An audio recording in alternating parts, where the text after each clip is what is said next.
Let's say that two person in here, they want to talk to each other.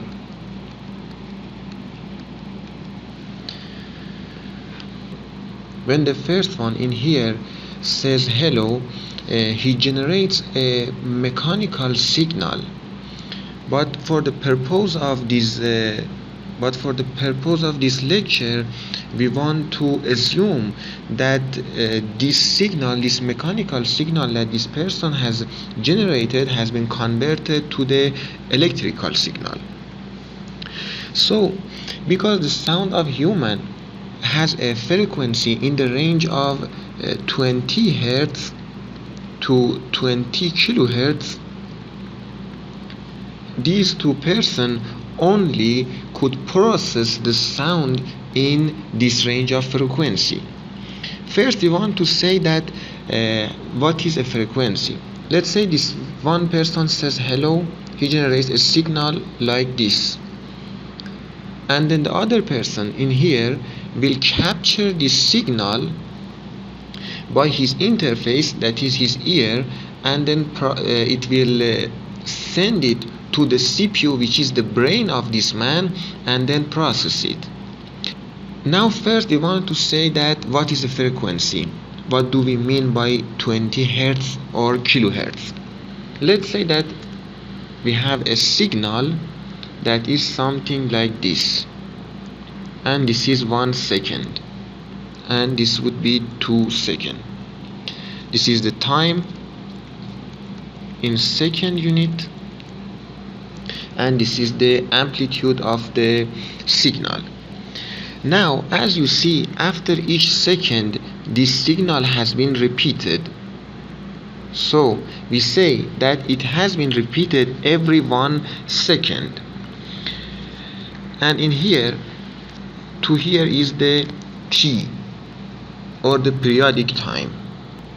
Now, if we have another signal like this, and this is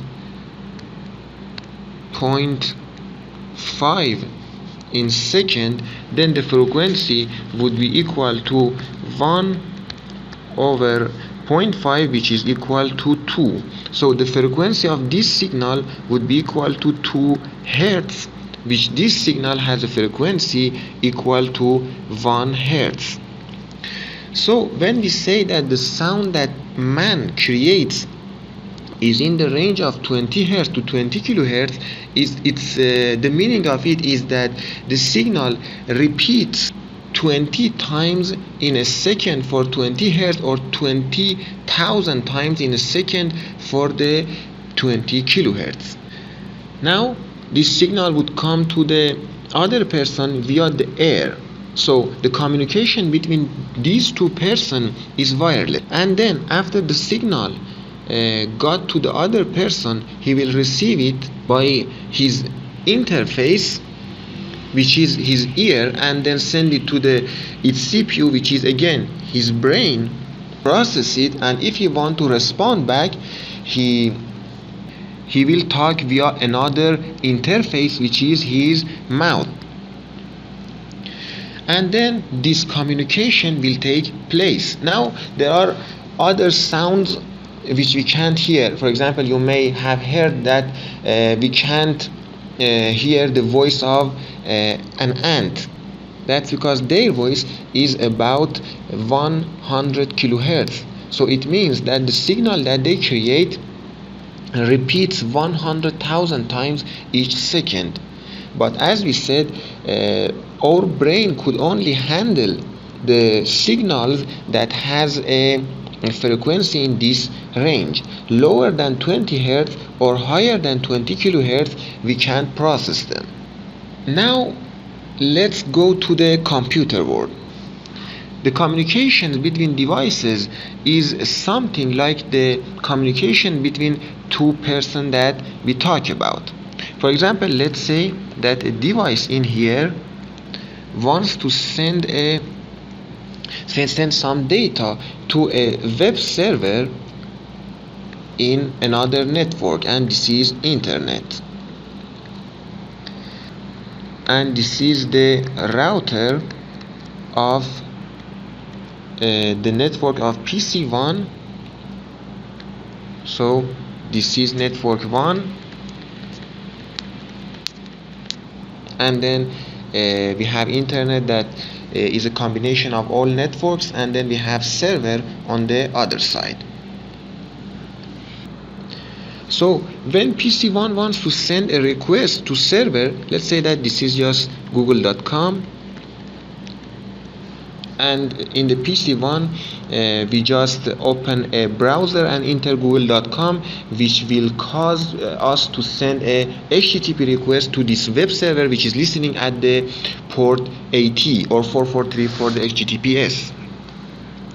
Now as you see, this is a wireless network, so PC1 will send its data to the router via the air. So again, this is wireless, but the range of the signal that the PC1 is sending is in the range of 2.4 gigahertz.